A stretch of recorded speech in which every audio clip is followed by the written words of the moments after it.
के सीनियर तक संस्था प्रधान महोदय आप सभी को ये जो सत्र आरंभ हो रहा है, इस आने वाले एक साल के अंदर इस शैक्षणिक सत्र के अंदर किस तरह से क्या क्या एक्टिविटीज की जाए, किस तरह से हम इन बच्चों को शिक्षा दें, क्या क्या एक्टिविटीज कराएं और कैसे ये शानदार साल निकाले और इसका परिणाम रिजल्ट के रूप में बच्चों का उनका व्यक्तित्व निर्माण, उनके संस्कार किस तरह से रिजल्ट के रूप में शानदार मिले, इन उद्देश्यों के साथ सरकार के कहे कि मंशा अनुरूप इस सत्र आरंभ जो कार्यक्रम हो रहा है, पुनः एक बार सभी को मेरी ओर से धन्यवाद, आभार। और आप सबने तह दिल से छोटी वाली माला, बड़ी वाली माला और ये साफा वाफा सब और इससे भी ज्यादा शायद कार्यक्रम शुरू हुआ तब से शब्दों से जो स्वागत किया उसके लिए तह दिल से धन्यवाद सभी साथियों को।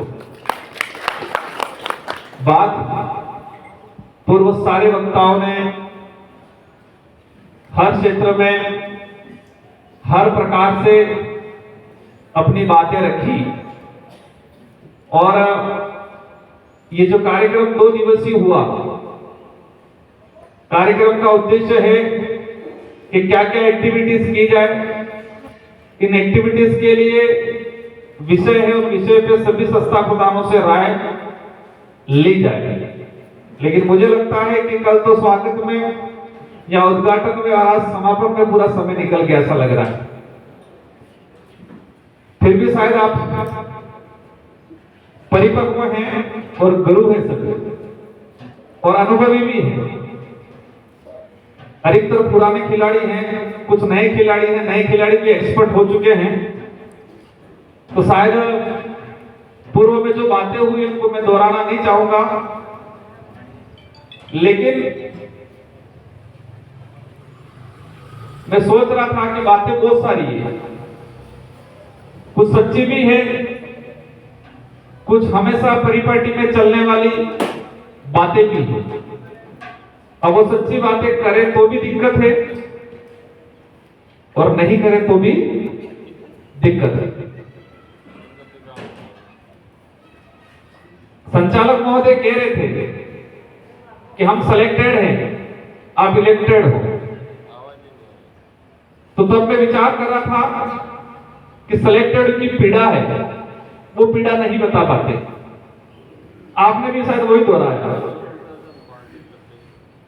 हमारे पूर्वज साथियों ने आपकी जो पीड़ा थी वो बताई।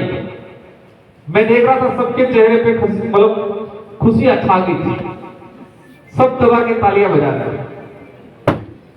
तो आपकी पीड़ा हमारे पूर्व वक्ताओं ने बता दी, लेकिन आपकी पीड़ा के लिए इन सिलेक्टेड में से भी कुछ इलेक्टेड होते ऐसा लगा। इलेक्टेड तो नहीं, लेकिन कहे कि सिलेक्टेड ही संगठन बने हुए, शिक्षक संगठन बने हुए। और यहां जो मौजूद है इसमें मुझे नहीं लगता कि कोई भी शिक्षक संगठन से नहीं जुड़ा हुआ, ऐसा नहीं हो सकता है। 70% जुड़े होते होंगे, 20-30% हो सकता है हमारी शिक्षिकाएं बाई चांस नहीं जुड़ी हो, लेकिन सभी अधिकतर किसी न किसी शिक्षक संगठन से जुड़े हुए हैं। अब शिक्षक संगठन किस पर्पस से बनाएं, इन शिक्षक संगठनों का उद्देश्य क्या है। इतने बड़े राज्य स्तर पर शिक्षक संगठन बने हुए, सीपी साहब भी कह रहे थे कि डूबी ने दाहिने ते हाथ ने हवा दूध आले बोलो बाबरो जणी जण मर्जी आवे तो कोणे काढी ली, ते जणी जण मर्जी आवे तणी जण दूध काढी ली ता शिक्षक संगठन हो करे। दूध काढ़ी और रखवाली। हम विपक्ष में हैं, मैं विधायक रहा और अवश्य आपने कहा कि मैं भी उसी फील्ड में जाने वाला था और उसके आगे की कहानी मैं नहीं बताऊंगा, लेकिन मैं बेहतर ढंग से आपकी पीड़ा, आपकी समस्या, आप पे जो कहे कि गैर शैक्षणिक जो कार्य दिया जा रहा है, जो शैक्षणिक से कोई मतलब नहीं है, दूर दूर तक कोई लेना देना नहीं है, जो गैर शैक्षणिक आप पे जिम्मेदारी दी जा रही है उसको लेके हम तो लड़ते आए हैं, लड़ेंगे पुरजोर तरीके से, लेकिन शिक्षक संगठन बना रखे हैं वो क्या काम करते हैं? अगर सारे शिक्षक संगठन मिलके एक बार ज्यादा नहीं 2 दिन के लिए भी एक अभियान चलाते सरकार को कि हम शैक्षणिक अशैक्षणिक जो गैर जिम्मेदार जो वर्ग दिए जा रहे हैं वो नहीं करेंगे, तो क्या सरकार आप पे जो थोप रही है, आप डर रहे हो, क्या उनसे मुक्ति मिलेगी कि नहीं मिलेगी? हम तो करेंगे, हम तो आपकी जो पीड़ा है उसको उसके लिए लड़ेंगे, लेकिन हमारे जो शिक्षक संगठन बने हुए हैं, हाँ ये जरूर हो रहा है, कुछ जाके दबी आवाज में दबे पैरों पे जाके ज्ञापन दे देते थोड़े बहुत जाके, फिर नेताओं को फोन करके भी कह देते नहीं वो तो कह रहे थे इसलिए मेरे को जाना पड़ता है, लेकिन दिल से नहीं लड़ रहे शिक्षक संगठन।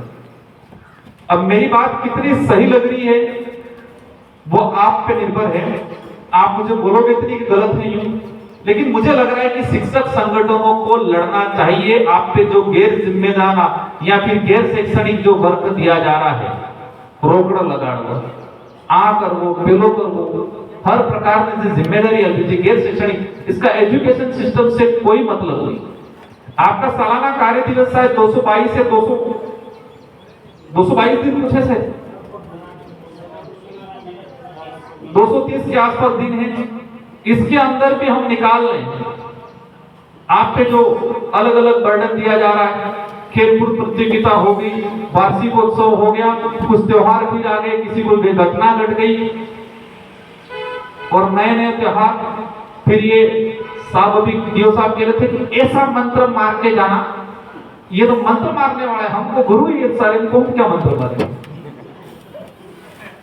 बच्चे का मन ही नहीं लगना है पढ़ाई में, तो आप ऐसा मंत्र मारे कि बच्चों का पढ़ाई में मन लगे। अब मैं आ रहा था, मैं सीधा सुबह ट्रेन से दिल्ली से आया और घर पे जाकर सिर्फ स्नान किया और सीधा निकला, तो मुझे डूंगरपुर से मेरे घर पे आने में जो समय लगा था, तो मुझे रिटर्न जो घर से आने में गुजरजाम महादेव थे कि पाटली अब हम समय लागो जब में डूंगरपुर थे कि घेरा ने लागो अगला पाटली वाला आहिरी जाए विचार करे हम सी गया गई पर तो नहीं काणे कि वो मंत्र मारजू है अगला थे कि लगाई अगला है तो धोनी और एक नहीं है अकला थे कि लगाई ने अकला है तो रोड मध्ये धोनी तब मैं सोचू एक डीजे वाहन लगभग हो बही जणो महंगा और हमरो जो माणसा के कड़ी कोटी तड़े तड़े धोळा स्वरूप पड़ी जी हमरो जो कई माणसा पहले पिछली बार में विधायक था ने घटनाक्रम भी आया तो ये मंत्र कने बाजू ये मंत्र अटलो ताकतवर मंत्र इन चीजों को लेके आज आस्था अच्छी चीजें रखनी चाहिए, लेकिन आज की जो धार्मिक स्थल या आज का जो धर्म का उपयोग हो रहा है वो लोभ लालच के लिए डर से हो रहा है और कुछ ड्रामे बचे। मुझे नहीं लगता है इस बात को जब भी छेड़ते हैं तो खतरनाक रिएक्शन होता है और मेरे पे जोरदार होता है और आपके डिपार्टमेंट के एक दो गुरुजनों ने बात कर दी, सारे बेचारे पीओ भी हो गए। क्या है ये चीज? आप सभी एजुकेट हो, आप सभी प्रोफेसर हो, व्याख्याता हो, प्रिंसिपल हो, ये मानसिक कहे कि क्या है मतलब एक डीजे तू मैं सोचू सोरा अगला सोरा हाड़ी पहन ले, छोटे छोटे बच्चे हाड़ी पहन नाचे कंप्लीट पूरी लाली वाली करी ना मेकअप लोग हाइब्रो सब करी ई मंत्र कने હોય જુડિયો સર अब आ मंत्र नहीं हमें बात करी थी तो हंगामा खाई जाए जोरदार फेंक देता है। आस्था रखनी चाहिए, लेकिन आज की आस्था में क्या हो रहा है? एक तो लालच से जा रहा है आदमी, एक डर से जा रहा है और एक ड्रामे से, इसका दुरुपयोग हो रहा है। और ये एजुकेशन आप सभी देखते हो, जब आपके कार्य दिवस में अपने यहाँ पहले होली, दिवाली और नवरात्र ये 3-4 बड़े बड़े त्योहार मनाते थे। एवं 10 दाड़े युवक 10 दाड़े तक थाजू था पूरा ठाम, फिर गणेश चतुर्थी 10 दाड़े रखना है आस्था, नो डाउट। लेकिन हमारे छोटे छोटे बच्चे इन चीज गतिविधियों में इन्वॉल्व हो रहे हैं, इनका शारीरिक, क्योंकि खवाए के पास फिर कुछ आगे, मतलब आपका जो कार्य दिवस है गवर्नमेंट भी आपको थोप रही है, हमारी सामाजिक व्यवस्था या धार्मिक व्यवस्था के अंदर भी कुछ ऐसे अपवाद चीजें हो गई है कि जो बच्चे का आप अगर काउंट करेंगे हम सब मिलके ओरिजिनल 100 दिन भी ढंग से बच्चा स्कूल में पढ़ाई नहीं कर पा रहा, ना पढ़ा पा रहे, फिर हमारा देश विश्व गुरु बनेगा बनेगा नहीं बनेगा? फिर ट्रम्प टैरिफ लगाएगा नहीं लगाएगा? ट्रम्प और राष्ट्रपति अमेरिका के धमकाएंगे नहीं धमकाएंगे हमको, इंडिया वालों को? इंडिया वाला नाम नहीं ले पाएंगे, इतना डरेंगे। क्या स्थिति है? देश को विश्व गुरु है, देश को आत्मनिर्भर बनाना है, हम सब देश का हिस्सा हैं। ये बच्चे जो बैठे थे वो सब देश के हिस्से हैं।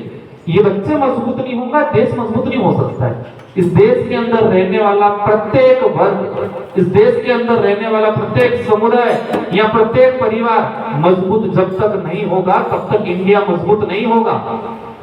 दावे ठोकने से कोई भी ठोक देगा कि हम मजबूत हो गए विश्व गुरु। क्या स्थिति आज हमारे इंडिया? हमारे 10वीं में पढ़ने वाला भी रोड में जुलूस न खड़े, और चाइना के अंदर 10वीं में पढ़ने वाला बच्चा जो मटेरियल बना रहा है, इलेक्ट्रॉनिक चीजें बना रहा है, जो आज हम ड्रोन के अंदर जो आइटम लगते हैं वो चाइना का बच्चा 10वीं में पढ़ने वाला बच्चा बना रहा है। और आज हमको जाके वहां हाथाजोड़ी करके वहां लाना पड़ रहा है, वीजा खोल के लाना पड़ रहा है। देश पूरे विश्व के अंदर जब तक मेरी कमजोरी या हम हमारे घर की कमजोरी या हमारे समाज की कमजोरी, हमारे देश की कमजोरी जब तक हम नहीं जानेंगे, जान के उसको सुधारने का प्रयास नहीं करेंगे तो मजा नहीं आएगा। थापा इस रातों मुड़ो लागू साली जाएगा, रहेगा थोड़ा डंका रहेगा, पर बाहर ही खबर पड़ेगा कि खत्म हो गया नीचे से। क्या हालत हो रही है आज? आप सब एजुकेट प्रिंसिपल हो, व्याख्याता हो, सेकंड ग्रेड हो, आज से 10 साल पहले जो 5वीं पास हुआ बच्चा और आज के समय में 12वीं पास हुआ बच्चा, कौन सक्सेस है दोनों में? आज से जिसने 10 साल पहले 5वीं पास किया था और आज के समय में 12वीं पास हुआ बच्चा या 10वीं पास हुआ बच्चा, दोनों को खड़ा रखो, क्योंकि उस समय 10 साल पहले जो जिन्होंने 5वीं पास किया होगा उसकी तो एज मान लो होगी 40 के आसपास, और आज का 10वीं पास या 12वीं पास हुआ बच्चा, दोनों को हम खड़ा रखेंगे, दोनों से हम एजुकेशन की अगर बात करेंगे तो आज वो फेल हो जाएगा आज से कि 10 साल पहले से 5वीं पास की थी पास। मैं रोज फेस करता हूं, मेरे पास एप्लीकेशन आती है, बच्चा बीएड कर रहा है, नर्सिंग कर रहा है, उसको एप्लीकेशन लिखने नहीं आ रहा है, एप्लीकेशन नहीं लिखने आ रहा है। ये है स्थिति। पिछली बार साइंस में पूरा जिला टॉपर रहा नहीं रहा? सभी संस्था प्रधान दिल से बताओ, कोई मन से खुश हुआ? हम भी नहीं हुए, क्योंकि मैं भी जिम्मेदार हूं, क्योंकि हम भी आगे जनप्रतिनिधि थे। जितना आप जिम्मेदार हो इतना मैं भी हूं जिम्मेदार, हम सब जनप्रतिनिधि है, और इतने माँ बाप भी हैं, सब जिम्मेदार हैं सब। लेकिन मैं तो खुश नहीं हुआ। जैसे न्यूज की हेडिंग छपी थी कि पूरे राजस्थान के अंदर साइंस के सब्जेक्ट में डूंगरपुर पहले नंबर पे, मेरा तो मन नहीं किया। आप सबका भी बताऊं, आप नहीं बोलोगे, लेकिन आप सबका भी दिल से मन नहीं किया, क्योंकि ओरिजिनलिटी हम सबको पता है। इतनी आज भौतिक सुविधा की समस्या है, शैक्षणिक आपको गैर शैक्षणिक बर्डन आप पे थोपा जा रहा है, लेकिन फिर भी इन सारी चीजों को थोड़ा नजरअंदाज करते हुए परेशानियां, ये परेशानियां 1-2 दिन में नहीं निपटने वाली है। आप जितना मेरी तारीफ कर रहे थे, मैं निवेदन करूंगा कि दोबारा कभी जितनी तारीफ नहीं करेंगे। हमने कुछ नहीं किया है, बहुत कुछ करना बाकी है, कुछ नहीं किया है। जितने इस इलाके के लिए जरूरत है वो कुछ नहीं कर पाए, 10% भी हम नहीं कर पाए। बहुत कुछ करने की जरूरत है आज हम खुद देखते हैं हालत खराब है, सब जगह हालत खराब, और विशेषकर एजुकेशन डिपार्टमेंट की हालत बहुत खराब, और इस इलाके को नजरअंदाज किया जाता है। मैं विधायक था, मैंने विधानसभा फर्स्ट एक साल तो सीखने में लगा, सेकंड साल थोड़ा बहुत समझ में आया, तीसरे साल मुझे लगा, मैंने क्वेश्चन दूसरे साल ही क्वेश्चन लगाया। संस्था के अंदर जो बजट आ रहा है, सेंट्रल गवर्नमेंट स्टेट गवर्नमेंट दोनों का आनुपातिक बजट आता है, और हमारे आदिवासी इलाके के जिलों को बजट ही ना के बराबर दिया। मैंने फिर गोविंद जी रोटासर थे, उनसे मिला, मैंने पूरा डाटा लेके गया, आपके सीकर जिले को इतना बजट मिला, जयपुर को इतना मिला, अजमेर को इतना मिला, जोधपुर को इतना मिला, डूंगरपुर बांसवाड़ा ये क्या बजट मिला। तो यार हाँ गलत तो हुआ। तो नेक्स्ट बार 23 और 24 2 साल संस्था का अच्छा बजट आया, और 24-25 कभी फिर वापस भट्टा बैठ गया। ज्योति में मुझे नहीं पता, लेकिन संस्था के तहत इस साल 1 या 2 स्कूल का बजट आया होगा, 1 या 2 का आया होगा, इससे ज्यादा नहीं आया है। कैसे होता है, अरब सागर या बंगाल की खाड़ी से तूफान उठता है, मानसून उठता है, तो मानसून उठता है तो तमिलनाडु और केरल की तरफ भी ज्यादा बारिश नहीं हो जाती है। ऐसे ही जयपुर स्टेट का बजट उठता है तो बारिश आसपास ही हो जाती है, ये दूर पड़ जाता है उनको। मैंने यही बड़ी रोटासर जी को कि ये स्थिति आप कर रहे हो, तो 2 साल उन्होंने नेक्स्ट बार अच्छा बजट, मिनिस्टर भी चेंज हुए थे लेकिन फिर भी अच्छा बजट मिला है। ये है स्थिति। जब अलग स्टेट की बात करते हैं, मैं खुद करता हूं, दबा के करता हूं, और पुरजोर तरीके से करता हूं और करेंगे। मैंने पूछे कई लोगों को, आप कहते हो ठीक है गलत बात है, आप ये बताओ राजस्थान का सबसे पिछड़ा इलाका कौन सा है? शैक्षणिक दृष्टि से ये इलाका, डेवलप की दृष्टि से ये इलाका, हेल्थ की दृष्टि से देख लो, आज हीमोग्लोबिन हर दूसरी मतलब कहे कि 100 डिलीवरियां हो रही है, 100 में से 70 महिलाओं को हीमोग्लोबिन कम है आज। शैक्षणिक दृष्टि से, हेल्थ की दृष्टि से, भौतिक सुविधा की दृष्टि से, कहे कि रोजगार की दृष्टि से, एम्प्लॉय की दृष्टि से, हर प्रकार से ये इलाका, गुजरात का भी वही इलाका, मध्य प्रदेश का भी यही इलाका, महाराष्ट्र का भी यही इलाका, जो टेरिटरी की बात कर रहे हैं, भाई चारों स्टेटों का सबसे पिछड़ा इलाका ये।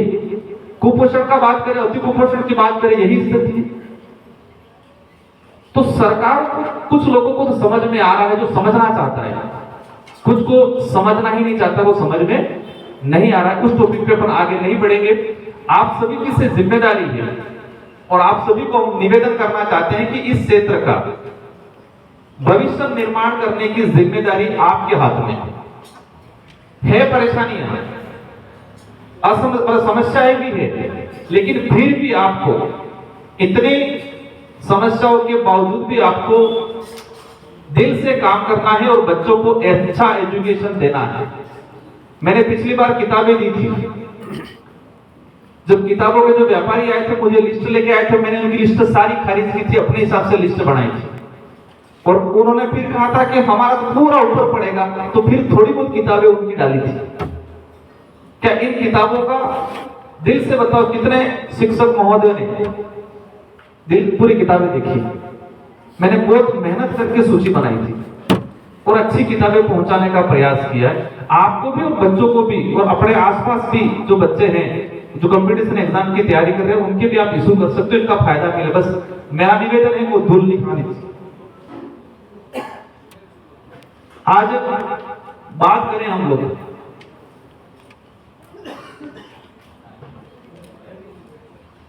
एसीयू से बता रहे थे, उनका सीधा होना यही पूछा उन्होंने, क्या कहा कि आपने कुछ एक जगह अच्छा कुछ विकास किया है पर आपने उद्घाटन नहीं किया है, तो हम वहां कुछ कार्यक्रम करना चाहते हैं। मैंने कहा मेरा नहीं, वो आपका ही है। फिर तुरंत मैंने मजाक भी किया था कि एक जगह के काम हुआ है, काम हो गए, आज 7 महीने हो गए, लेकिन वहां कांटे डाल रखे क्योंकि उद्घाटन नहीं हुआ है। तो मैंने कहा ऐसा मैं काम नहीं करूंगा, ये आपका ही है। और हमारा प्रयास रहेगा, क्योंकि हमारे पास इतना मतलब कहे कि आर्थिक संसाधन नहीं है, लिमिटेड है, लेकिन फिर भी इस लिमिटेड जो हमारे पास आर्थिक संसाधन है, आर्थिक जो बजट है हमारा, उसका सदुपयोग और शिक्षा के क्षेत्र में किया जाएगा। आपको हमारी तरफ से कोशिश रहेगी, मैं ये नहीं कह रहा हूं 100% संतुष्ट कर पाएंगे, 100% सारा हम कर पाएंगे ये नहीं, लेकिन जितना भी हो सके इतना बेहतर और पूर्व की तुलना में बेहतर करने का प्रयास रहेगा। आज जो हालात बने हुए, जिस तरीके से हमें आज